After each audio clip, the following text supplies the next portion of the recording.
हरे राम राम राम हरे हरे, हरे कृष्ण कृष्ण कृष्ण हरे हरे। पुंडलीक वरदे हरि विठ्ठल, श्री ज्ञानदेव तुकाराम, माऊली ज्ञानेश्वर महाराज की जय। पंढरीनाथ भगवान की जय। मी अविवेकाची काजळी, फेडोनी विवेक दीप उजळी, तै योगिया पाहे दिवाळी निरंतर। रामकृष्ण हरी भाविक हो, ग्रंथराज ज्ञानेश्वरीच्या प्रत्येक ओवीचा भावार्थ आपल्यापर्यंत पोहोचावा आणि त्या भावार्थासहित आपण अनुभवलेल्या त्या ओवीचा आपल्या जीवनामध्ये उपयोग व्हावा, याकरता आपण ज्ञानेश्वरी समजून घेतली पाहिजे। नाथ महाराजांनी एका ठिकाणी असं वर्णन केलंय की ज्याप्रमाणे नाकच नाही आणि मोती आहे, तर त्या मोत्याचा काही उपयोग नसतो। मोत्याला शोभा कुठे? मोत्याला शोभा नाकामध्ये, पण नाकच नाही आणि मोती गावभर जर दाखवत फिरत असू तर मला वाटतं ते काही संयुक्तिक होणार नाही, ते काही बरोबर वाटणार नाही। नाथ महाराजांचं बोलणं हे काही माझं बोलणं नाही। नाथ महाराज बोलतात, प्रेमाविन भजन नाकाविन मोती, अर्थाविन पोथी वाचून काय। काय उपयोग आहे अर्थाविन पोथी वाचून? अर्था वाचून वाचलेली पोथी म्हणजे नाक नसलेला मोती गावभर दाखवत फिरण्यासारखा प्रकार आहे। आणि म्हणून आपल्याला अर्थ कळला पाहिजे, त्यासाठी समजून घेण्याचा प्रयत्न करत आहोत। आणि जेवढं मला समजतंय तेवढं तुम्हा सर्व भाविक भक्तांच्या सोबत मी शेअर करतोय। मला वाटतं आपण उदंड प्रतिसाद देत आहात, त्यावरून हे निरूपण आपल्याला मनोभावे आवडत आहे असं गृहीत धरून आजचा निरूपणाचा भाग आपण आरंभ करूया। माऊली म्हणतात, भगवान सांगू लागले, अर्जुना, ज्यावेळी मी अवताराला येतो ना, त्यावेळी मी अविवेकाची काजळी, फेडोनी विवेक दीप उजळी। अविवेक रूपी जी काजळी आमच्या दिव्याला लागली आहे। दिवा कशाचा? दिवा आपण ज्ञानाचा म्हणतो, माऊलींना इथं विवेकाचा दीप, विवेकाचा दिवा अभिप्रेत आहे। विवेक म्हणजे काय? ऐका भाविक हो, विवेक म्हणजे चांगलं काय वाईट काय याचा निश्चय करून चांगल्याचा स्वीकार करणारी आणि वाईटाचा त्याग करणारी निश्चयात्मक बुद्धी। आणि तिच्यावर कधी कधी अनात्म विचारांचा, वाईट विचारांचा, अज्ञानाचा असा पडदा आलेला असतो। किंबहुना काजळी साचलेली असते आणि ती साचलेली काजळी जर नाही उजळली तर दिवा जळून उपयोग नाही का? कारण काजळीचं आवरण आल्यामुळं बाहेर काही दिसतच नाही। आवरणापासून दूर राहायचं, काय करावं लागेल? दिवा उजळावा लागेल। तुमच्या माझ्यासारख्यानं नाही, तुकोबरायनी उजळला। तुकोबराय बोलतात, सांडिली त्रिपुटी दी उजळिला घटी, गिळूनी सांडिले कलेवर भवभ्रमाचा आकार. जगद्गुरु तुकाराम महाराज आपला दीप उजळतात का? कारण त्या दीपावर कुठेतरी काजळी चढली असण्याची शक्यता आहे.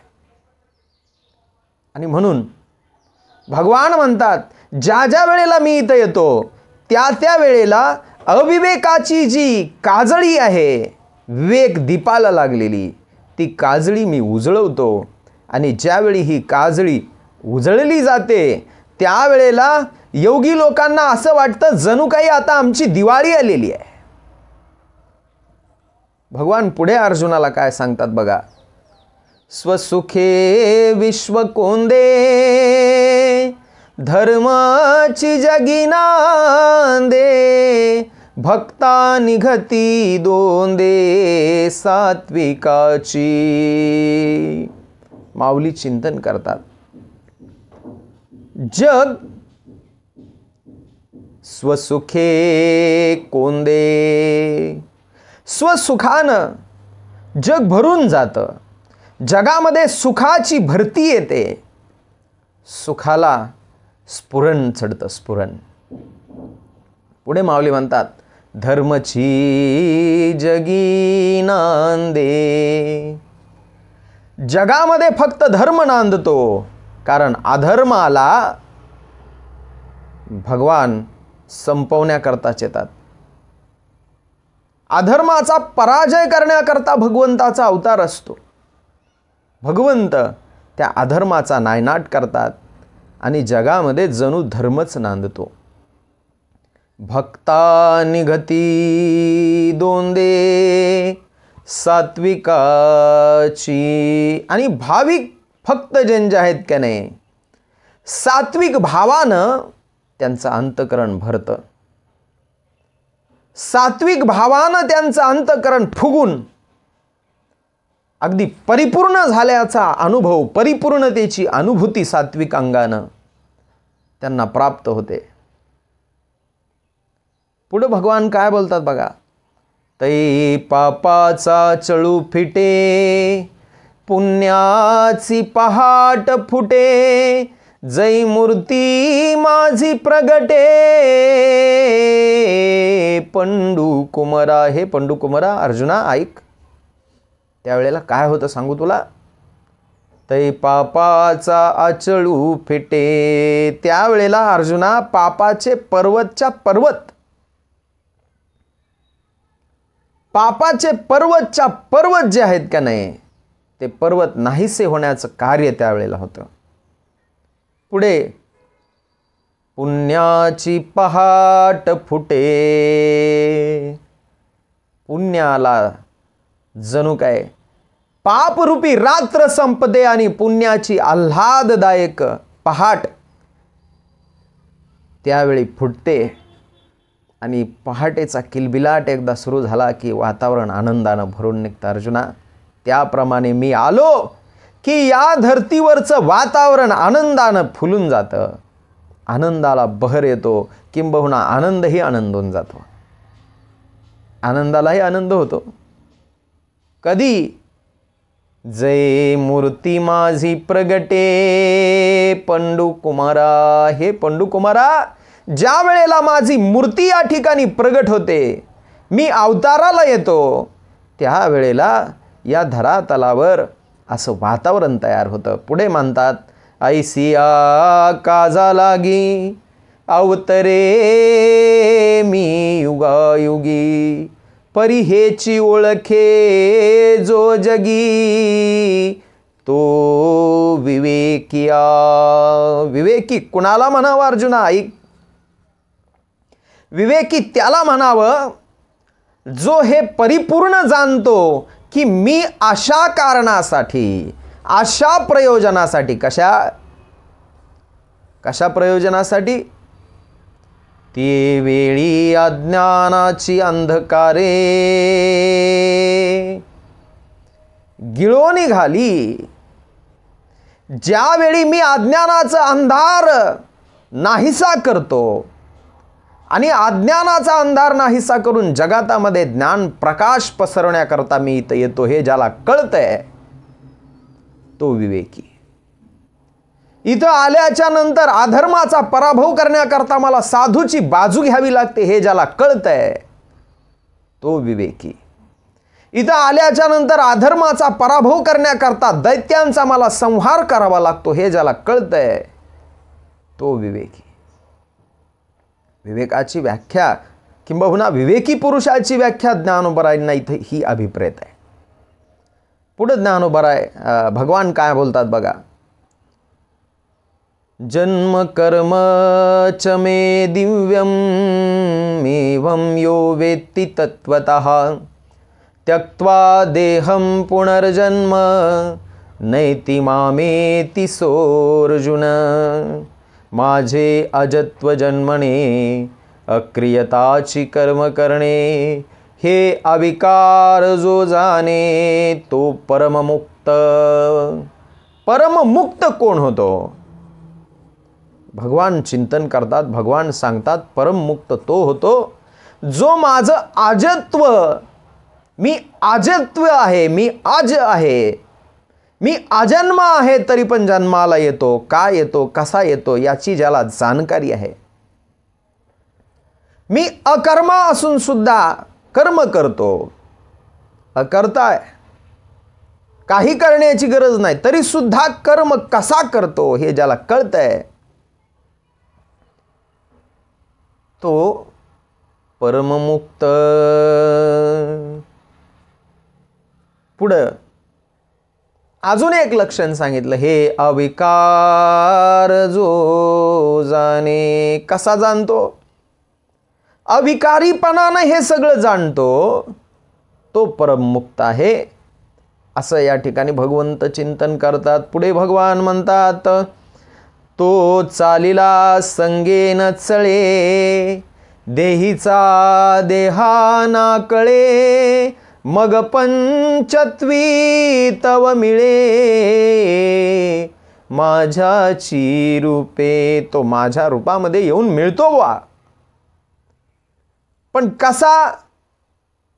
तो चालिला संगेन चळे.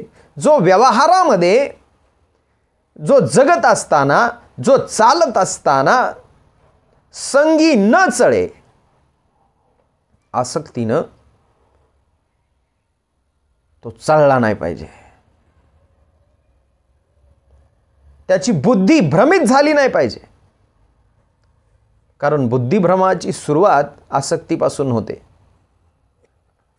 संगात संजायते कामा कामात क्रोधोभिजायते क्रोधात भवति सम्मोह सम्मोहात स्मृती विभ्रम आणि स्मृतिभ्रंशात बुद्धिनाशो.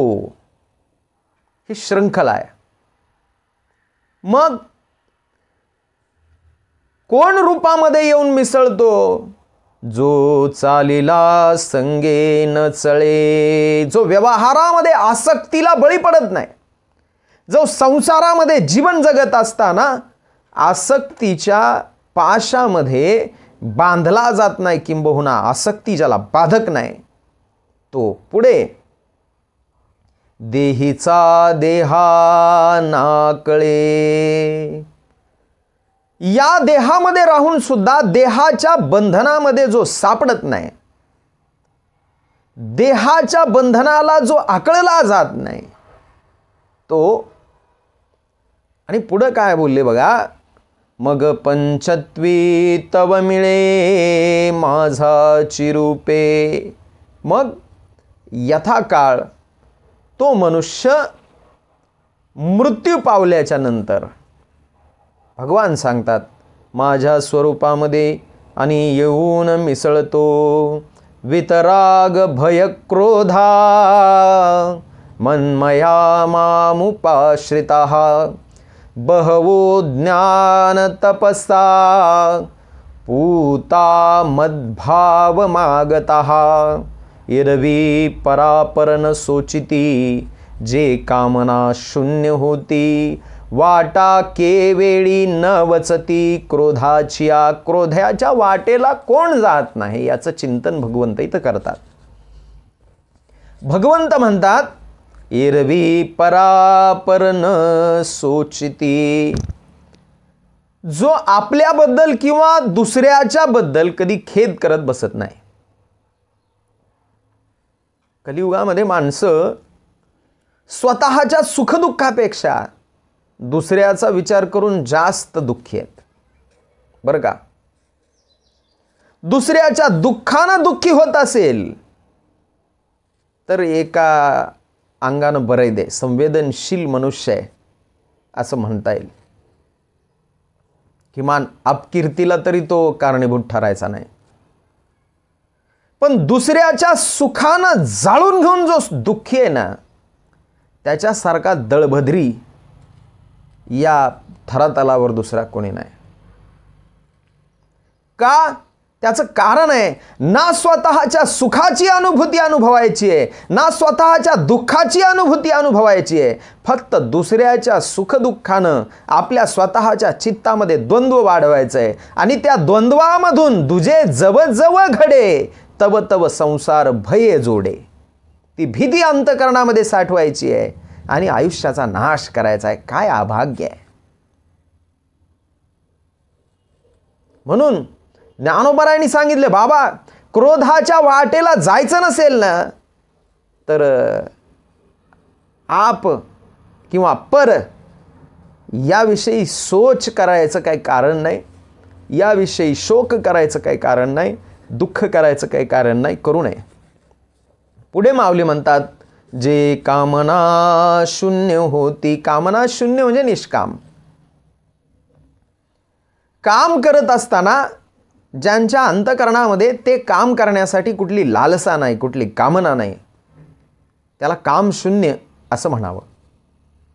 जे काम शून्य होती, जे परापर न सोचिती, जे आपलं किंवा दुसऱ्याचं दुःख कवटाळून बसत नाहीत, जे कामना ठेवून कर्म करत नाहीत, ते क्रोधाच्या वाटेला जात नाहीत. जे सदा मियाची आथिले माझिया सेवा जियाले, का आत्मबोधे तोषले वितराग जे. माऊली चिंतन करतात, जे माझ्या भावनेनं भरलेले आहेत, ज्यांच्या अंतरंगामध्ये फक्त आणि फक्त मी कोंदलेलो आहे. पुढे म्हणतात, जे माझ्याच सेवेसाठी जगत असतात. भगवान अर्जुनाला सांगू लागले, अर्जुना, जे निर्विकार होऊन आत्मज्ञानाने संतुष्ट झालेले असतात ना, ते योगी, ते भक्त माझ्या स्वरूपात येऊन मिसळतात. पुढे भगवान चिंतन करतात, जे तपो तेजाची आराशी, काय एकातन ज्ञानासी, जे पवित्रता तीर्थासी तीर्थरूप. जे तपाच्या तेजाचे पुंज आहेत, तपो तेज पुंज अशी ज्यांची कांती आहे, किंवा जे ज्ञानाचं एकमेव आश्रय स्थान आहे, ज्ञानच त्यांच्याजवळ राहतं. फार काय त्यांचं कार्य इतकं पवित्र आहे की तीर्थांना पवित्रता त्यांच्यामुळे प्राप्त होते. असे ते जणू काही महातीर्थ आहेत, ज्यांना तीर्थाला सुद्धा पवित्र करता येतं, किंबहुना त्यांच्याकडे तेवढं सामर्थ्य असतं. ते मद्भावा सहजे आले, मी तेची ते होऊन ठेले, जे मज तया उरले पदर नाही. ते सहज माझ्या स्वरूपात मिसळून मीच होऊन राहतात. कारण त्यांच्यामध्ये आणि माझ्यामध्ये जे मज तया उरले पदर नाही. पदर म्हणजे पडदा. त्यांच्या आणि माझ्यामध्ये काही पडदाच राहत नाही. आणि एकदा हे भ्रांतीचं पडळ पडलं की परमात्म्याची भेटी होते, किंबहुना जीव परमात्म स्वरूप होतो. पुंडलिक वरदे हरिविठ्ठल. श्री ज्ञानदेव तुकाराम माऊली ज्ञानेश्वर महाराज की जय। श्री संत जगमित्र नागो महाराज की जय। मुकुंदराज स्वामी महाराज की जय।